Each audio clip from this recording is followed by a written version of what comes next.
On imaginait, comme lui l'espérait, et il disait mon objectif c'est de continuer à chanter à l'âge de 100 ans, mais on imaginait que ce serait possible.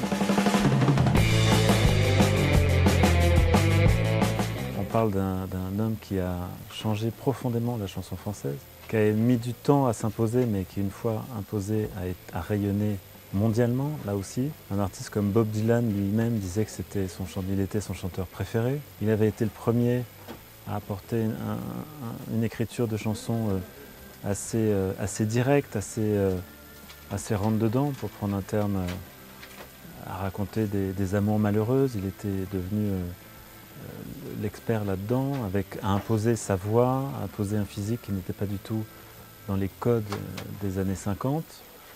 Il était animé par quelque chose de très singulier, très fort, que je n'ai jamais retrouvé chez personne.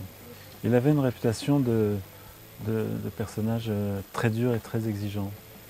Et c'est vrai qu'il l'était. C'était pas un tendre, Charles Aznavour.